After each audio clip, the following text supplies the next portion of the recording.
Greetings and salutations, viewers. It is I, Cybertron X, coming to you with another crappy toy review. Now, the reason I'm doing it this way is I'm in the process of building a new backdrop and everything for crappy toy reviews, and at the moment, it's not ready, but I felt like I needed to do a crappy toy review. And this crappy toy is on, as you can see at the title, Universe Classics 2.0 Ironhide. He's so crappy he commits suicide. It's Ironhide. Now, a lot of people are going to give me flack for this, but this is a crappy toy that is sort of redeemable. Now, what that means is it's a crappy figure due to many different things, but it can also be a very redeemable, meaning it has a lot of redeemable qualities. First of all, let's go with crappy toy, the alt mode here. There's a lot of open space. As you can see here, there's open space under the hood, open space here, and open space here. And it actually looks like he got in a fight with a jigsaw. Other thing is color scheme. Color scheme of Ironhide. This one is the Henkei is more of a traditional Ironhide color compared to the classics, which is a more brighter red, which is very confusing. Wheels, no detail on the wheels. This almost looks like a toy you would get out of a Happy Meal. But redeeming qualities in here, it does roll very well. It does have a very unique look to it. But if you do not have everything folded the way it goes, you're going to get a very poor transformation. And believe it or not, I have everything folded the way it's supposed to go, and I still get a very crappy transformation. A nice little redeeming quality is the license plate, which reads Oregon, which is supposedly where the Ark crash landed. Now, I just noticed something. I'm a little crooked here. Now, going on to transformation, as we can tell, when crappy toys, I don't really go step by step through transformation. But there's some other... Now, with this, there is a unique transformation. Another one of the redeeming qualities is of how everything opens up and folds away. This is another thing. Every time I go to transform Ironhide into robot mode, these pieces pop off.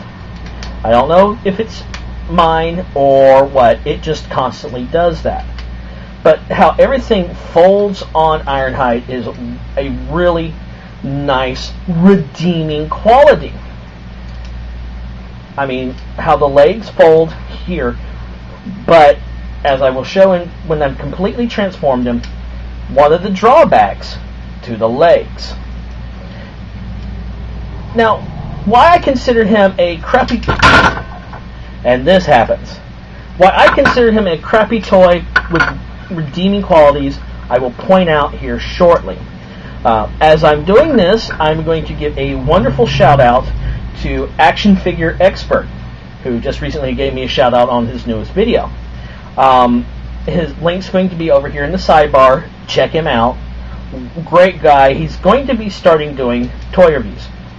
Okay, after that, another redeeming quality, you have open window here. Fold the bumper up, you get a nice Autobot symbol and this filled in, which gives a really wonderful aesthetic look towards Ironhide.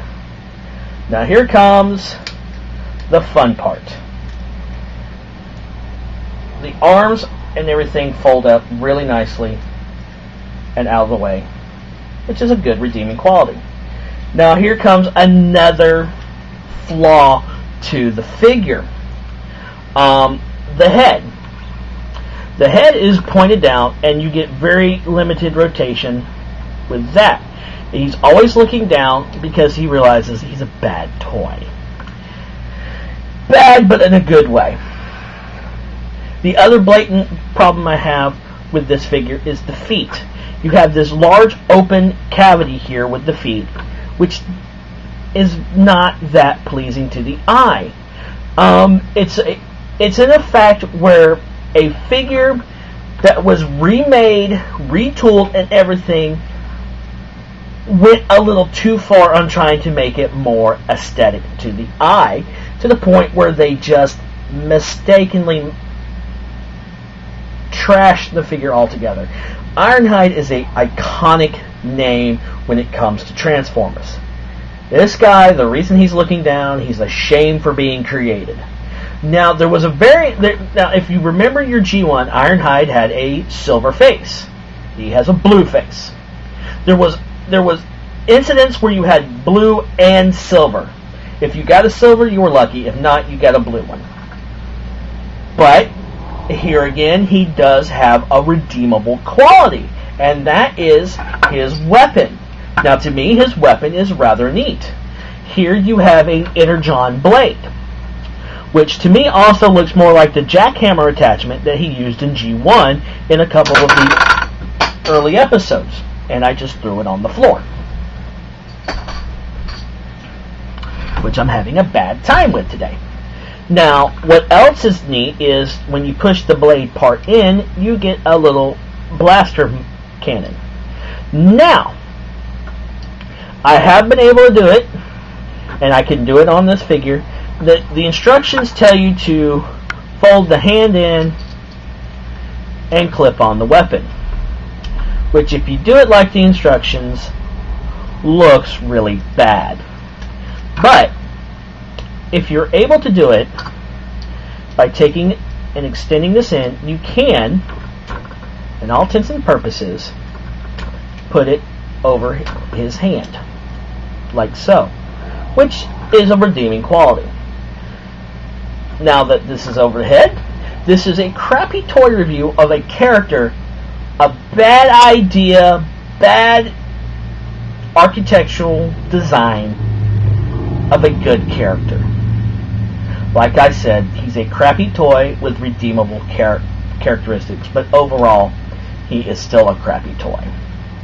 This is Cybertron X. I buy crappy toys so you don't have to. Thank you.